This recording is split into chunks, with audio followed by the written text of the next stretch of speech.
बिस्मिल्लाहिर्रहमानिर्रहीम। ये video number 2 है, पार्ट नंबर 2 है।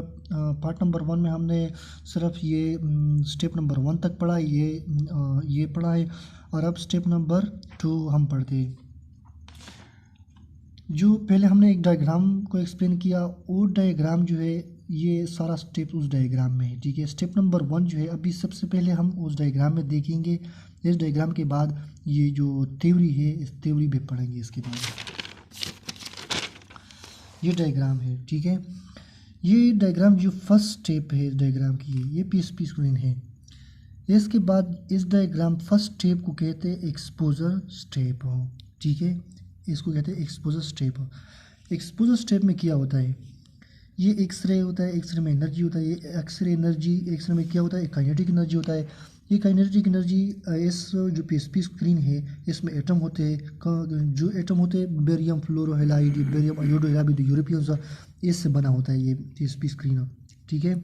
स्टोरेज फास्फोरस स्क्रीन पीएसपी इससे बने होते हैं। फिर जब ये काइनेटिक एनर्जी अपनी इस एटमों को देता है, ये वो एक्सरे है जो पेशेंट से पास हुआ है, ठीक है। फिर जब ये इसके साथ स्ट्राइक होकर के इसमें ये जितनी भी एटम्स है, ये तो ग्राउंड स्टेट में है। सबसे पहले जब ये काइनेटिक एनर्जी देता है, काइनेटिक एनर्जी है एक्सरे में जो काइनेटिक एनर्जी है ये इस पीएसपी स्क्रीन में जो एटम होते हैं उसको देता है। जब उसको दिया जाता है तो ये ग्राउंड स्टेट से एक्साइटेड स्टेट में चले जाते हैं, ठीक है। लेकिन सबसे पहले स्टेप नंबर 1 में कौन सी बात है, स्टेप नंबर 1 सिर्फ ये कहते हैं कि एक्सरे इसके साथ स्ट्राइक होते हैं और स्ट्राइक होने के बाद ये मेटास्टेबल स्टेट में चले जाते हैं। सिर्फ इतना बात एक्साइटेड स्टेट में मेटास्टेबल स्टेट में चले जाते हैं। सिर्फ इतना बात स्टेप नंबर 1 में कहते हैं। अभी स्टेप नंबर 1 हम ये थ्योरी पढ़ेंगे। स्टेप नंबर 1 कहता है सबसे पहले जब ये फॉर एग्जांपल जो पीएसपी में जो एटम्स है वो 100% जितने भी एटम्स है ये एक्साइटेड स्टेट में चले गए। फॉर एग्जांपल एक्साइटेड स्टेट में, ठीक है, एक्साइटेड में चले गए। इसमें 50% इस 100 में से 50% इलेक्ट्रॉन जो है मेटास्टेबल स्टेट में वो खुद ब खुद पे ग्राउंड स्टेट में चले आते हैं। जब खुद ब खुद ग्राउंड स्टेट में आते हैं ना, तो इससे एक प्रॉम्प्ट इमिशन ऑफ लाइट होता है। जब प्रॉम्प्ट इमिशन ऑफ लाइट होता है तो वहाँ पे छोटे छोटे ग्लो पैदा होते हैं उस पीएसपी स्क्रीन में पे, ठीक है। इसके बाद अब देखिए step number 1 and remain metastable state electron return over time. 50% तो खुद आ गए। इसके बाद ये जब बाकी 50% है, इस बाकी 50% के लिए एक्सटर्नल सोर्स को स्टिमुलेट करके तो इसके बाद तो ग्राउंड स्टेट में आते हैं, ठीक है। लेकिन क्या कहता है, जो 50% मेटास्टेबल स्टेट इलेक्ट्रॉन जो चले गई वहाँ स्टे हो गए, उसकी वजह से लेटेंट इमेज बन गया है। ये लेटेंट इमेज पर हम विजिबल इमेज में कन्वर्ट करेंगे इन अनलॉग टू डिजिटल, ठीक है। काज फॉर्म लेटेंट इमेज जो 50%, अगर हम यहाँ 50% जो रिमेनिंग मेटास्टेबल इलेक्ट्रॉन है इसकी वजह से लेटेंट इमेज बन गया। खास form latent image plate must be read soon after exposure. ये हमने उसको एक्सपोज किया, जो इमेज प्लेट तो हमने एक्सरे के साथ एक्सपोज किया। एक्सपोज करने के बाद हम इसको रीड करेंगे। यहाँ जब ये मेन वाल में भी इस्तेमाल होता है, सीआर में भी इस्तेमाल होता है, लेकिन डीआर जो है डिजिटल रेडियोग्राफी उसमें ये नहीं है, वो उसमें लेटेंट इमेज नहीं बनता, वो ऑटोमेटिकली होता है। लेकिन सीआर में तो लेटेंट इमेज बन सकता है। सीआर में कैसेट होते हैं और जो कैसेट और पीएसपी स्क्रीन और डीआर में जो है वहाँ कैसेट पीएसपी स्क्रीन नहीं होते, वो ऑटोमेटिकली होता है, ठीक है। मेन वाल ये डार्क रूम में भी हमने इस्तेमाल किया, यानी जब हमने लेटेंट इमेज बन गया, लेटेंट इमेज करने के बाद डार्क रूम के अंदर जो जो डेवलपमेंट और फिक्सर वाटर टैंक जो है उससे हम डबो करके उसकी वजह से लेटेंट इमेज बन जाता है विजिबल इमेज में। लेकिन यहाँ का जो कंप्यूटर जियोग्राफी है ये हम मेन वाल वहाँ पे इस्तेमाल नहीं होते, यानी जो डेवलपमेंट और फिक्सर और इसके बाद जो वाटर टैंक थे वहाँ हम इस्तेमाल नहीं करते। यह सिर्फ एक रीडर होता है और रीडर में हम कैसेट इंसर्ट करके सारा सिस्टम जो है खुद ब खुद ऑटोमेटिकली जो लेटेंट इमेज थे वो लेटेंट इमेज बन जाता है विजिबल इमेज में, ठीक है। लेकिन इसके बाद ये नोट, ये इम्पॉर्टेंट बात है, if you not read image plate upon up to 8 hour latent image will be loss. ये पॉइंट ये कहता है कि अगर आप जो पीएसपी स्क्रीन पे लेटेंट इमेज बन गया, अगर आप लेटेंट इमेज जब बन जाता है तो आपको फ़ौरन चाहिए कि आप विजिबल इमेज में इसको कन्वर्ट करें, यानी रीडर में इंसर्ट करके जब रीडर में इंसर्ट करके आप जल्दी विजिबल इमेज में कन्वर्ट करोगे तो अच्छा होगा। अगर आप नहीं करोगे इसके दरमियान 8 आवर स्पेंड होता है, यानी 8 आवर आपको छूट देते लेटेंट इमेज। ये जो लेटेंट इमेज है ये लॉस होगा फिर जब आप इसको विजिबल इमेज में कन्वर्ट करोगे तो विजिबल इमेज क्लियर नहीं होगा, इसमें आर्टिफैक्ट होंगे, फाग होंगे। तो इसलिए आपको चाहिए कि लेटेंट इमेज जब बन जाता है तो इसके बाद फ़ौरन आपको रीडर में इंसर्ट करके इसको विजिबल इमेज में कन्वर्ट करोगे। अगर आप नहीं कन्वर्ट करोगे तो इसमें ये जो लेटेंट इमेज है कि वो लॉस होगा। इफ़ यू नॉट रीड, अगर आप जल्दी इसको रीड नहीं करोगे image plate up to 8 hour तक latent image will be loss, जो लेटेंट इमेज है वो लॉस होगा, ठीक है। ये बात क्लियर हो गई। इसके बाद step number 2 stimulating CR imaging stimulation step number 2 में क्या पढ़ेंगे, इसमें ये पढ़ेंगे जब वो लेटेंट इमेज में इलेक्ट्रॉन मेटास्टेबल स्टेट में चले गए थे, वो मेटास्टेबल स्टेट में हम वो तो वहाँ पे स्टे है, लेकिन आप उसको एक्सटर्नल सोर्स देंगे, external source lasers. For example laser usually laser इस्तेमाल होता है, helium neon lasers, solid state lasers वो इस्तेमाल होते हैं। जब आप लेज़र से उसको स्टिमुलेट करोगे, लेज़र से स्टिमुलेट करोगे तो मेटास्टेबल स्टेट में जो इलेक्ट्रॉन है वो फिर ग्राउंड स्टेट में आते हैं, ठीक है। ये देखो किस तरह होते हैं। फॉर एग्जांपल ये पीएसपी स्क्रीन है, पीएसपी स्क्रीन जो है इससे हमने एक एटम लिया। फॉर एग्जांपल ये एक एटम है, लेकिन ये एक्सपोजर पीएसपी स्क्रीन है, यानी पहले से इलेक्ट्रॉन मेटास्टेबल स्टेट में है। जब मेटास्टेबल स्टेट में है ये न्यूक्लियस है, ये के शेल है, ये एल शेल है, ठीक है। जो के शेल के इलेक्ट्रॉन थे वो चले गए थे मेटास्टेबल स्टेट में एल शेल को। इसके बाद ये 50% तो खुद पैर से, ये 50% इलेक्ट्रॉन मेटास्टेबल स्टेट से ग्राउंड स्टेट में चले गए थे, ठीक है। 50%, इसकी वजह से जो प्रॉम्प्ट एमिशन ऑफ लाइट हो गई थी, 50% रह गए थे है, ठीक है। 50% रह गए हैं। इस 50% की वजह से लेटेंट इमेज पीएसपी स्क्रीन पे है, ठीक है। इसके बाद ये 50% हम किस तरह फिर इसको ग्राउंड स्टेट पे हम किस तरह इसको ग्राउंड स्टेट पे चले जाते हैं कि हमको चाहिए कि ये जो मेटास्टेबल इलेक्ट्रॉन है ये पे से ग्राउंड स्टेट में चले जाए। बाहर से हम इसमें लाइट पास करेंगे, वो light laser in the form of laser होगा, ठीक है। लेज़र जब लेज़र होगा इस पीएसपी स्क्रीन को हम स्टिमुलेटिंग लाइट देंगे। स्टिमुलेटिंग लाइट कौन? लेज़र लाइट, ठीक है। ये लेज़र लाइट जो है ये पास होता है इस पीएसपी स्क्रीन पे। जब इस पीएसपी स्क्रीन पे पास होता है तो ये जो मेटास्टेबल स्टेट में इलेक्ट्रॉन है ये एक्टिवेट करके फिर से ग्राउंड स्टेट में आते हैं। ये जो प्रोसेस है स्टिमुलेटिंग लाइट हो, ये इलेक्ट्रॉन मेटास्टेबल स्टेट से ग्राउंड स्टेट में चले जाते हैं। ये बात हम स्टेप नंबर 2 में पढ़ते हैं, ठीक है। लेकिन इसके बाद टू टर्म हमको एक्सप्लेन करना चाहिए। एक है मोनोक्रोमेटिक,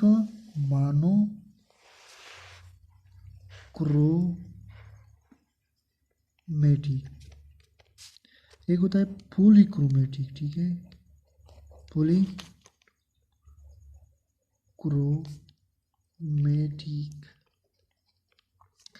पॉली का मतलब है मेनी, क्रोमेटिक का मतलब है कलर, क्रोमे, और टी का मतलब है लाइट। इसके बाद मोनो का मतलब है वन, यानी वन। क्रोमा का मतलब है लाइट, कलर, टी का मतलब है लाइट। इसका मतलब ये है। और हाँ, ये जो स्टिमुलेटिंग लाइट जो है, स्टिमुलेटिंग लाइट ये मोनोक्रोमेटिक है, ठीक है। स्टिमुलेटिंग लाइट जो है, स्टिमुलेटिंग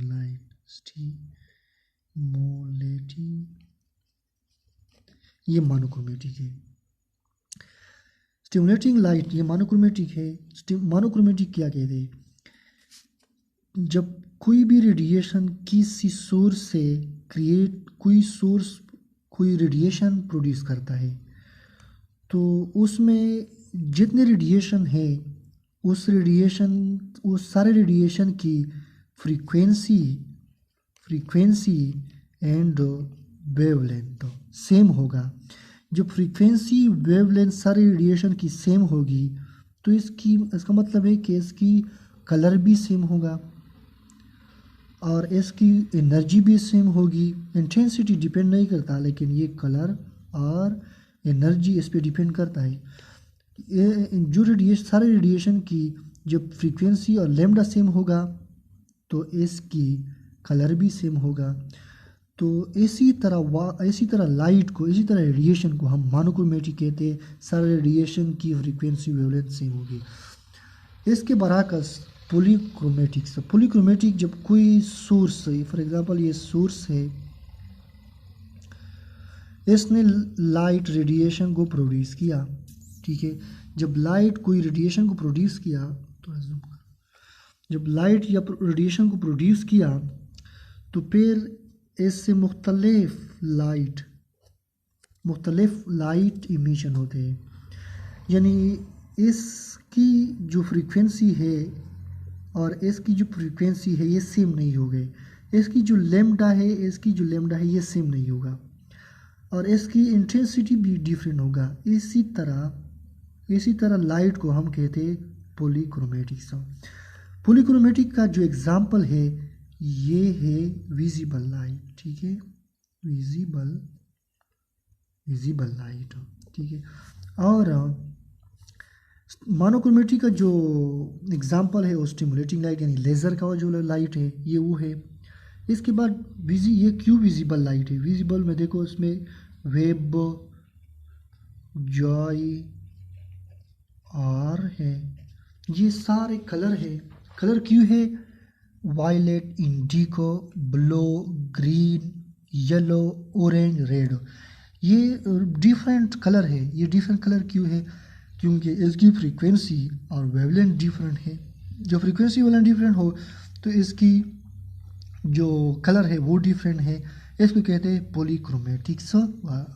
और ये जो पॉलीक्रोमेटिक है हम इसको कन्वर्ट कर सकते हैं मोनोक्रोमेटिक को with the help of prism. जब आप पॉलीक्रोमेटिक को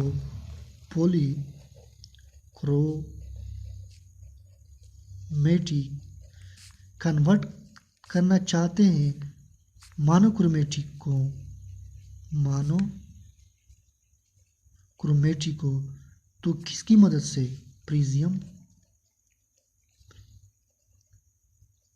प्रिज्म की मदद से। एक डिवाइस है जो पॉलीक्रोमेटिक को मोनोक्रोमेटिक में कन्वर्ट करता है, ठीक है। ये बात क्लियर हो गई। अच्छा, अब आते हैं टॉपिक की तरफ। स्टेप नंबर 2 हम पढ़ते थे, ठीक है। स्टेप नंबर 2 हम पढ़ते थे। ये इंफ्रारेड लाइट है या लेज़र लाइट है, लेकिन अक्सर लेज़र लाइट इस्तेमाल होते हैं, ठीक है। लेज़र लाइट है, ये लेज़र लाइट हमने पीस को उनको दिया। ये पीएसपी स्क्रीन पे पड़ गया। पीएसपी स्क्रीन जो मेटास्टेबल स्टेट में इलेक्ट्रॉन थे वो फिर से वापस हुए ग्राउंड स्टेट में, ठीक है। इसके बाद ये देखो, बीम डायमीटर 50 to 100%। जो मैंने ये डायग्राम एक्सप्लेन किया कि ये जो लेज़र है, ये लेज़र है, इसमें ये बीम डायमीटर स्टिमुलेटिंग लाइट है, 1 2 3 ये स्टिमुलेट, ये बीम डायमीटर, ये डायमीटर जो है, जो रेडिएशन आ रहे हैं, लाइट आ रहे हैं, तो ये 50 to 100 माइक्रोमीटर डायमीटर होना चाहिए। जब ये 50 to 100 माइक्रोमीटर डायमीटर होगा तो ये वेल होगा और रिजोल्यूशन के लिए, ठीक है। ये बात क्लियर हो गई। बीम डायमीटर 50 to 100 माइक्रोमीटर, ठीक है। इसके बाद लेज़र बीम इंटेंसिटी, जो लेज़र बीम की इंटेंसिटी है, जब ये आप इंक्रीज करोगे तो इंटेंसिटी ऑफ इमीडिएट लाइट हम स्टेप नंबर 3 में पढ़ेंगे। जब ये लेज़र बीम की इंटेंसिटी आप बढ़ाते हो तो इंटेंसिटी ऑफ इमीडिएट लाइट उससे बढ़ जाता है, ठीक है। इसके बाद ये एक और पॉइंट है, laser light use stimulator PSP is monochromatic. ये भी हमने एक्सप्लेन किया है कि जो लेज़र लाइट है फॉर स्टिमुलेशन के लिए इस पीएसपी स्क्रीन को, ये मोनोक्रोमेटिक है, ये भी ऑलरेडी हमने एक्सप्लेन किया है, ठीक है।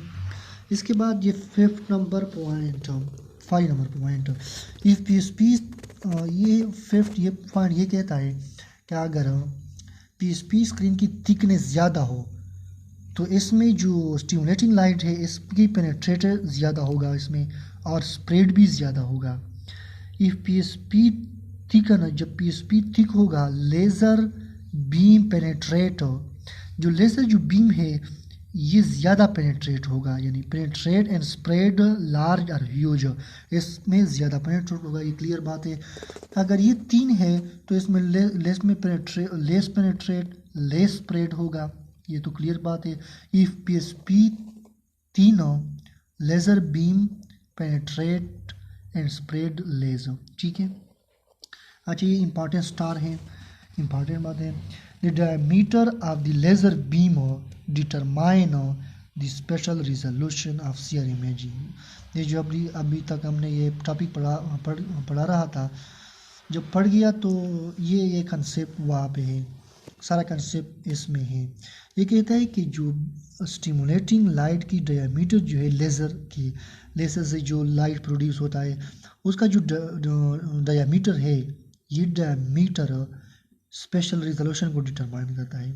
मतलब ये है कि अगर diameter of the laser beam अच्छा होगा, वेल होगा, एक रेंज में होगा, जो स्पेशल रेंज हमने अनाउंस किया उसको, तो इससे स्पेशल रिजोल्यूशन अच्छा होगा। स्पेशल रिजोल्यूशन का जो टॉपिक है यह हम पढ़ेंगे चैप्टर नंबर 17 में।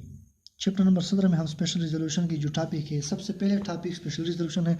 और स्पेशल रिजोल्यूशन हमने जो पिछले सेमेस्टर थे, 3rd सेमेस्टर, उसमें भी पढ़े हैं। अगर आपको समझ आ गया स्पेशल रिजोल्यूशन तो ठीक है, अगर नहीं है तो फिर से हम पढ़ेंगे, ठीक है। ठीक है, स्टेप नंबर 3। स्टेप नंबर 3 क्या है? स्टेप नंबर 3 में कौन सी बात हम कर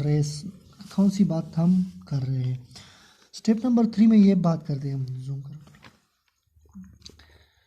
ये हमने बाहर से एक्सटर्नल सोर्स दिया, लेज़र ने फिर क्या किया, मेटास्टेबल में जो इलेक्ट्रॉन थे वो ग्राउंड स्टेट में आ गई।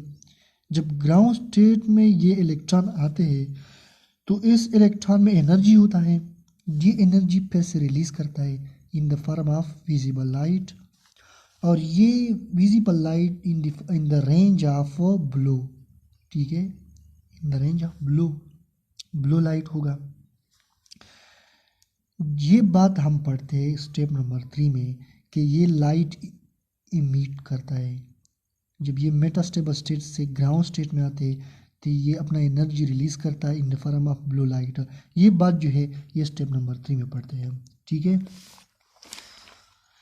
इसके बाद step number 3, stimulating emissions. Stimulating emission का मतलब है जो इमिशन हो जाता है, जब ये इमिशन हो जाता है तो उस इमिशन से, उसी इमिशन में जो ब्लू लाइट होता है वहाँ डिटेक्टर, उसके साथ डिटेक्टर लगे होते हैं। वो डिटेक्टर ये जो ब्लू लाइट इमिशन हो गई ये डिटेक्ट करता है। जब डिटेक्ट करता है तो फिर ये जो ब्लू लाइट है ये जो इलेक्ट्रोमैग्नेटिक वेव्स है, इलेक्ट्रोमैग्नेटिक वेव को कन्वर्ट करता है इलेक्ट्रिक सिग्नल को। इलेक्ट्रिक सिग्नल फिर कंप्यूटर में चले जाते हैं, फिर एनालॉग, फिर एनालॉग से डिजिटल, डिजिटल हमको चाहिए कि डिजिटल में हमको इमेज बन जाए। इसके बाद ये जो कुछ पॉइंट हैं ये बुक से लिया है, ताकि इसलिए लिया है कि आप जब ये देखेंगे तो इस देखने के बाद आपको बुक की जो सेंटेंस है वो आपको समझ आ जाए। Laser beam cause metastable state electron return to the ground state. ठीक है, ये बात हमने 3-4 बार कर ली। जो लेज़र का जो बीम है उसकी वजह से मेटास्टेबल में जो इलेक्ट्रॉन थे वो ग्राउंड स्टेट में आ गई है लेज़र बीम की वजह से। इसके बाद इमिशंस, जो इमिशन होता है एक स्टिमुलेटिंग होता है, ये एक इमिशन होता है। ओके, ये लाइट जो है ये लेज़र से जो प्रोड्यूस हुआ ये स्टिमुलेटिंग लाइट है, और ये जो मेटास्टेबल स्टेट से ग्राउंड स्टेट में चले इलेक्ट्रॉन आ गई, इससे जो लाइट क्रिएट हुआ, लाइट प्रोड्यूस हुआ, इसको कहते हैं इमिशन लाइट। स्टिमुलेटिंग लाइट की फ्रीक्वेंसी हाई होगा, और जो इमिशन लाइट इसकी जो फ्रीक्वेंसी है वो लेस होगा as compare to stimulating light. एक और पॉइंट, स्टिमुलेटिंग लाइट की लेमडा जो है वेवलेंथ, ये लेमडा में भी डिफरेंट होगा। लेमडा इसकी हाई होगा यानी ज़्यादा होगा, बड़ा होगा लेमडा।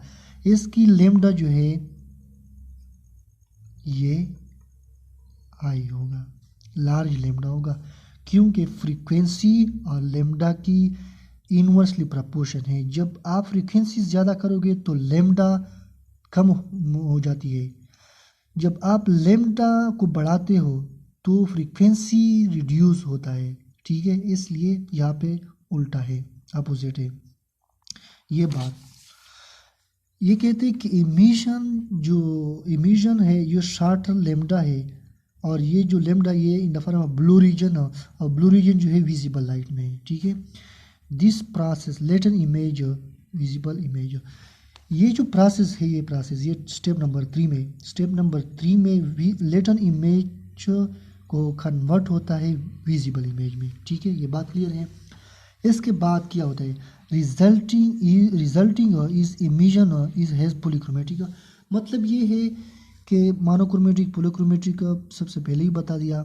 स्टिमुलेटिंग लाइट ये मोनोक्रोमेटिक है, और इमिशन लाइट जो है ये पॉलीक्रोमेटिक है। ठीक है, इमिशन लाइट पॉलीक्रोमेटिक्स हो, और ये देखो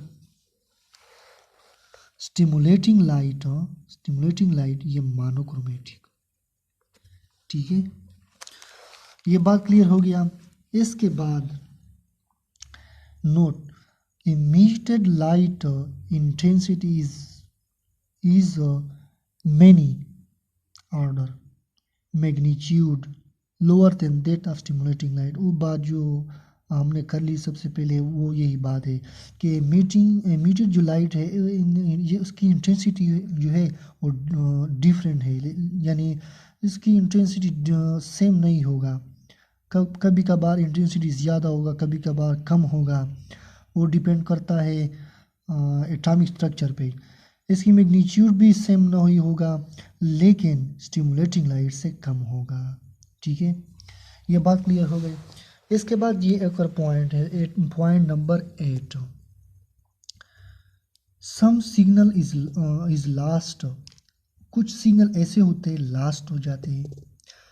वो जब लास्ट होते हैं तो इससे क्या बनता है, scattering of emitted light. Scattering of emitted light तो आप जानते हैं, स्कैटरिंग लाइट और इमेज को ब्लर बनाता है, वो इमेज की जो रिसेप्टर है उस पर लगते हैं तो जो जो ओरिजिनल इमेज है वो ख़राब करता है।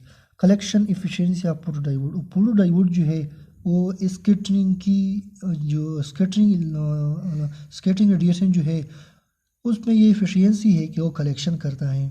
ठीक है, यानी मतलब ये है सारा इस पॉइंट की कि जो सिग्नल लास्ट हुआ वो स्कैटरिंग रेडिएशन से, और स्कैटरिंग रेडिएशन इमेज को ख़राब करता है। ठीक है, अच्छा एक और पॉइंट, एक स्टिमुलेटिंग लाइट है, स्टिमुलेटिंग लाइट है, एक इमिशन लाइट है, इमिशन लाइट। ठीक है, ये तो ये जो प्रोसेस है रीडर, ये तो बहुत क्विकली होगा। जो ऑटोमेटिक प्रोसेस है, रीडर के अंदर आप कैसेट इंसर्ट करके वो फिर खुद ब खुद ऑटोमेटिकली ये लेटन इमेज को कन्वर्ट करता है विजिबल इमेज को। ठीक है, फिर ये स्टिमुलेटिंग और एमिशन लाइट की मिक्सिंग होता है। इमिशन स्टिमुलेटिंग लाइट और इमिशन लाइट की मिक्सिंग होता है। जब मिक्सिंग होता है तो इससे भी आर्टिफैक्ट बनते हैं, आर्टिफैक्ट। ठीक है, ये बात क्लियर हो गई। इसके बाद स्टेप नंबर 4। स्टेप नंबर 4 क्या कहता है? स्टेप नंबर 4 ये कहता है कि जब हमने सबसे पहले हमने एक्सपोज किया पी स्क्रीन को, एक्सपोज करने के बाद 100% 100% इलेक्ट्रॉन जो है मेटास्टेबल स्टेट में चले गई।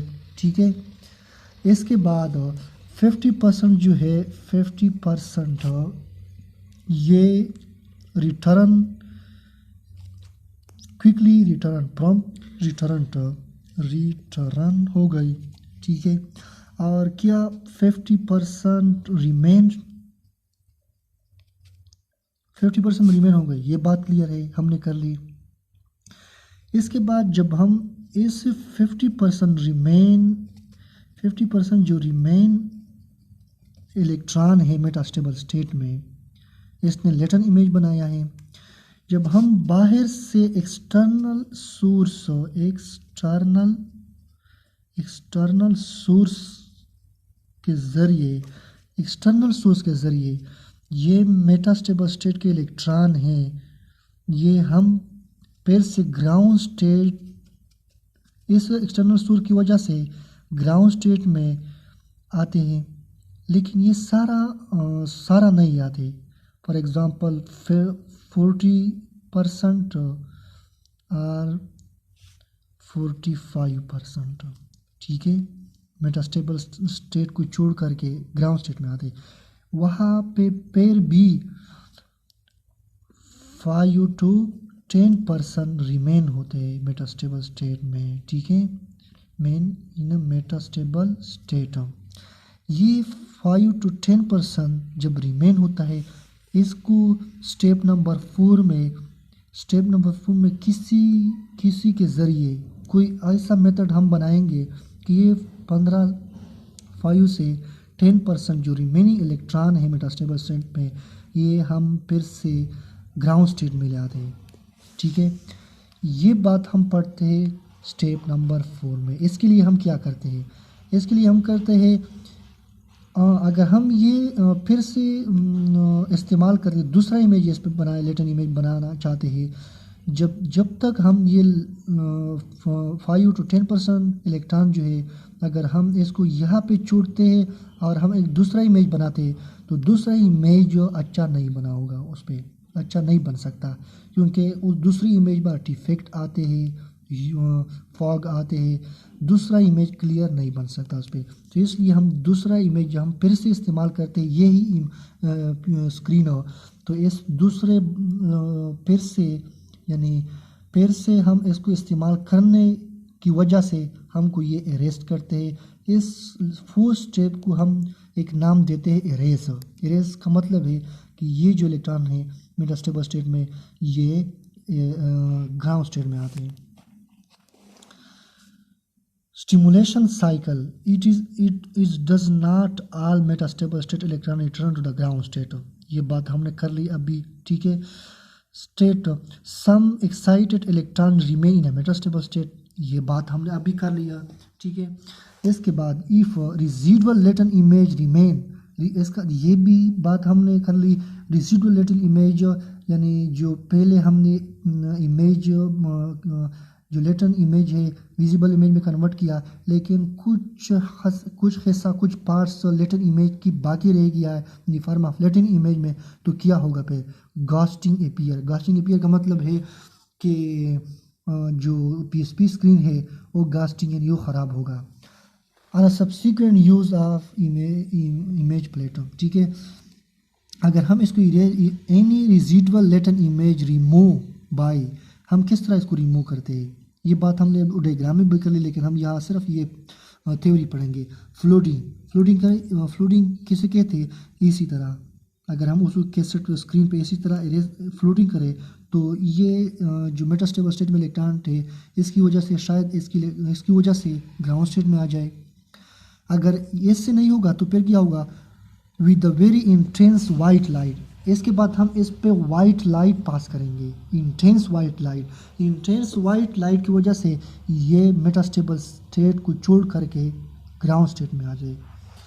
इसके बाद and specially design fluorescence lamp, इसके लिए कहते हैं कि इस एरेज के लिए एक स्पेशल लैंप है वो हमने बनाया है, ये एरेजिंग करना है हम इस पे। अच्छा, ये एक इम्पॉर्टेंट स्टार है, बुक का स्टार है। Imaging plate should be used soon after erase cycle has been completed. Erase cycle के बाद